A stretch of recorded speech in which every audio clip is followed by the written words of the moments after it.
দর্শক, আমি শ্রুতি খান চলে আসছি টক স্পিডি নিউজ চ্যানেল থেকে এবং পেজ থেকে একযোগে খবর প্রচার করার জন্য। যুক্তরাজ্য পার্লামেন্ট এবং আন্তর্জাতিক ইন্টেলিজেন্স রিপোর্টের মাধ্যমে তারা জানিয়েছে বাংলাদেশকে মাত্র, এটা আজকের খবর, যে বাংলাদেশে কোন কোন জায়গায় জঙ্গি হামলা হতে পারে এবং কোন কোন জায়গায় ভ্রমণ করতে যাওয়ার নিষেধাজ্ঞা দিয়েছে এবং কোন কোন জায়গায় সবচেয়ে বেশি বিপদ হতে পারে সেই বিষয়ে আমি আপনাদের এই খবরের পাশাপাশি দেখেন বাস্তবতা কত নিকটে আমাদের। ইতিমধ্যেই আজকে রাঙামাটি সাজেকে দিনভর গোলাগুলি হয়েছে, ভ্রমণে নিষেধাজ্ঞা দিয়েছে জেলা প্রশাসক। রাঙামাটি সাজেকে দিনভর গোলাগুলির ঘটনায় পর্যটকের নিরাপত্তার কথা বিবেচনা করে বুধবার 4 ডিসেম্বর সাজেক ভ্রমণ নিরুৎসাহিত করেছে জেলা প্রশাসন। মঙ্গলবার 3 ডিসেম্বর রাতে বিষয়টি নিশ্চিত করেছেন রাঙামাটির জেলা প্রশাসক মোহাম্মদ মোশাররফ হোসেন খান। জানা যায় সেখানে সকালে খাগড়াছড়ি থেকে 25 থেকে 30টি গাড়ি সাজেক গিয়েছে, যাতে প্রায় 4 শতাধিক পর্যটক রয়েছে।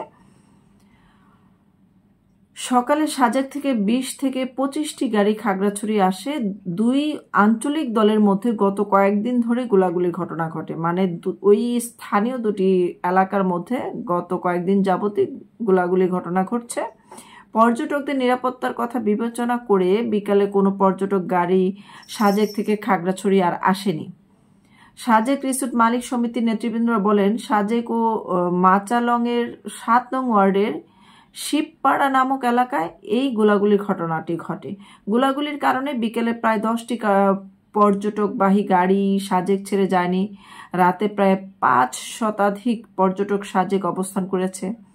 স্থানীয়রা বলেন, এলাকা নিয়ন্ত্রণে কয়েকদিন ধরে সাজেক ও মাচালং এলাকায় সন্তু লারমার জেএসএস ও প্রসিত খিসার ইপিডিএফ এর মধ্যে দফায় দফায় গোলাগুলি ঘটনার খবর পাওয়া যায়, তবে এখনো হতাহতের কোনো খবর পাওয়া যায়নি। রাঙামাটির জেলা প্রশাসক মোহাম্মদ মোশাররফ হোসেন খান বলেন, দুই আঞ্চলিক দলের গোলাগুলির ঘটনায় পর্যটকের নিরাপত্তার কথা বিবেচনা করে বুধবার একদিন সাজেকে পর্যটন ভ্রমণে নিরুৎসাহিত করা হয়েছে। পরিস্থিতি বিবেচনা করে পরের সিদ্ধান্ত নেওয়া হবে, যারা আছেন তাদের নিরাপদে কাল ফিরিয়ে আনা হবে। আপনারা জানেন যে ব্রিটিশ পার্লামেন্ট বাংলাদেশের নিরাপত্তার বিষয়ে সবচেয়ে বেশি জোরালোভাবে আমাদেরকে সচেতন করেছে এবং তারা ওই সচেতনমূলক বার্তায় এই পাহাড়ি এলাকার কথাও কিন্তু উল্লেখ করেছে এবং আমি সেই বার্তাটি পড়ে শোনাচ্ছি আপনাদেরকে। বাংলাদেশের সন্ত্রাসী হামলার আশঙ্কা, নাগরিকদের সতর্ক করল যুক্তরাজ্য। দেখেন, একই দিনের ঘটনা। 3 ডিসেম্বরে সেই সাজেক গোলাগুলি, 3 ডিসেম্বরে এই খবরটি প্রকাশ হয়েছে। বাংলাদেশে হামলার চেষ্টা করতে পারে সন্ত্রাসীরা, এমন আশঙ্কা থেকে ব্রিটিশ নাগরিক সতর্ক করেছে যুক্তরাষ্ট্র। যারা বাংলাদেশের ব্রিটিশ নাগরিক আছে তাদেরকে সচেতন করেছে যেন তারা এই রকম হামলার শিকার হতে পারে এবং এই ধরনের ঘটনা থেকে সচেতন থাকতে পারে এবং বলেছে যে কোথায় সন্ত্রাসী হামলা হতে পারে নির্দিষ্টভাবে তা বলা না গেলেও রাঙামাটি, খাগড়াছড়ি, বান্দরবন ভ্রমণ করতে বিরত থাকা নির্দেশ দিয়েছে। দেখেন, কথা এবং কাজ পুরোপুরি কিন্তু মিলে গেছে কথায়। 3 ডিসেম্বর হালনাগাদ করার সতর্কবার্তা বলা হয়েছে যে জনাজীর্ণ এলাকায় যাওয়া যাবে না, ধর্মীয় স্থাপনা, রাজনৈতিক সভা সমাবেশ, বিভিন্ন জায়গায় হামলা হতে পারে এবং এমন একটি গোষ্ঠীকে টার্গেট করা হয়েছে যারা ইসলাম বিরোধী দৃষ্টিভঙ্গি এবং জীবনধারা সংশ্লিষ্ট বলে মনে করে, সংখ্যালঘু ধর্মীয় সম্প্রদায়ের বিরুদ্ধে এবং পুলিশ ও নিরাপত্তা বাহিনীকে লক্ষ্য করে মাঝে মধ্যে হামলার ঘটনা ঘটছে। বাংলাদেশি কর্তৃপক্ষ পরিকল্পিত হামলা ঠেকাতে কাজ চালিয়ে যাচ্ছে। সংক্ষিপ্ত নোটিশে নিরাপত্তা বাহিনীর উপস্থিতি বৃদ্ধি এবং চলাচলের নিষেধাজ্ঞা জারি করা হতে পারে। চারপাশ সম্পর্কে সচেতন থাকার পরামর্শও দিয়েছে যুক্তরাজ্য। বলা হয়েছে, বিশেষ করে পুলিশের স্থাপনাগুলোর আশেপাশে সতর্কতা অবলম্বন করতে হবে। বড় ধরনের সমাবেশ এবং পুলিশ ও আইন শৃঙ্খলা রক্ষাকারী বাহিনীর উপস্থিতি সংবলিত অন্যান্য জায়গা এড়িয়ে চলুন। রাজনৈতিক পরিস্থিতি সম্পর্কে বলা হয়েছে যে 2024 সালের জুলাই ও আগস্টের বাংলাদেশ জুড়ে ব্যাপক সহিংসতা হয়, তাতে অনেক মৃত্যু ও বহু আহত হয়েছে। তো এর মধ্যে আবার সাজেক ভ্রমণে নিষেধাজ্ঞা কারণ হচ্ছে সেখানেও গোলাগুলি হয়ে গেছে অলরেডি। একই দিনের ঘটনা, যেদিন তাদের এই ব্রিটিশ সরকারের মানে ব্রিটিশ গোয়েন্দা সংস্থার এই তথ্যটি প্রকাশ হয় এই 3 তারিখ ডিসেম্বরে, সেই দিনই আবার সাজেকে গোলাগুলির কারণে নিষেধাজ্ঞা জারি করা হয়, কারণ সেখানে এই একই দিনে গোলাগুলি হয়, 2 দলের মধ্যে গোলাগুলি হয়। কিছুদিন পূর্বে পাহাড়ি এলাকায় আপনারা জানেন যে 3 জন কুকি চিন সদস্য কিন্তু মৃত্যুবরণ করেছে। পাহাড়ি এলাকায় সেনাবাহিনীর সাথে মুখোমুখি গোলাগুলিতে তারা বন্দুকযুদ্ধে 3 জন নিহত হয়েছে। পাহাড়ি এলাকা যেমন অস্থির হয়ে আছে, তারা নিজেদের জাতীয়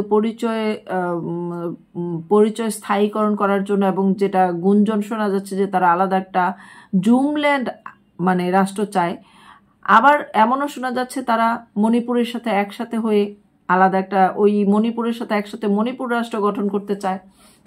পাশাপাশি আবার চট্টগ্রামে যেভাবে হিন্দুদের উপরে সনাতনী ইস্কনদের উপরে নির্যাতন শুরু হয়েছে, সেদিকেও গুঞ্জন শোনা যাচ্ছে যে ভারত হিন্দুদের জন্য চট্টগ্রাম স্বাধীন করে দিতে পারে বা আলাদা ভূখণ্ড করতে পারে।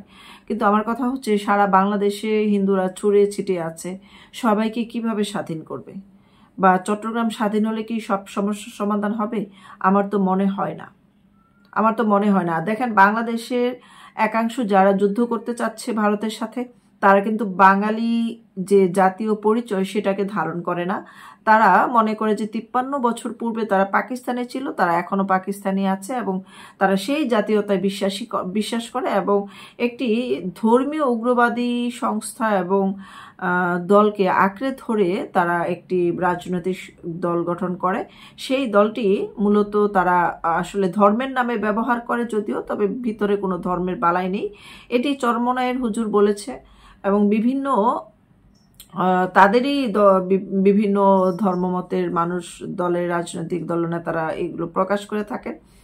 কিন্তু বর্তমানে যে অস্থিরতা দেখা দিয়েছে, যেহেতু যুক্তরাজ্য এই কথা প্রকাশ করেছে, এবং আমরা সোশ্যাল মিডিয়াতে এমন একটি খবর 1 মাস আগেই পেয়েছিলাম ইন্টেলিজেন্স রিপোর্ট থেকে, যেটি বলা হয়েছিল যে বাইডেন সরকার পরাজয় বরণ করার পরে, মানে নির্বাচনে পরাজিত হওয়ার পরে, বাইডেনকে ডিপেন্ড করে যারা বাংলাদেশে অস্থিরতা সৃষ্টি করেছিল, পাকিস্তানের সহযোগিতা নিয়েছিল এবং পাকিস্তানকে আপন করে নিয়েছে, যে পাকিস্তান বাইডেনের সহযোগিতায় এতদিন ভর করে চলতো এবং চলে, সেই সমস্ত শক্তির আদলে বাংলাদেশের একাংশ জনগোষ্ঠী, মানে একাংশ ধর্মান্ধ জনগোষ্ঠী যারা বাঙালি জাতিকে জাতি মনে করে না, তারা হিন্দু বিদ্বেষী এবং ভারত বিদ্বেষী মানসিকতার মানুষ, তারা কিন্তু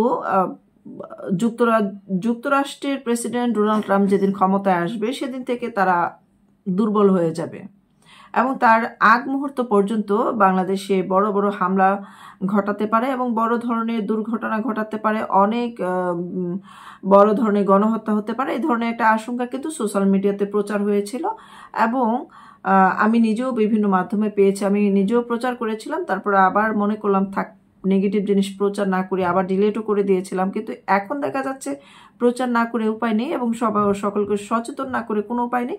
আপনারা দ্রুত করে এই ভিডিওটি সবার কাছে শেয়ার করে দিবেন এবং সকলকে সচেতন করে দিবেন।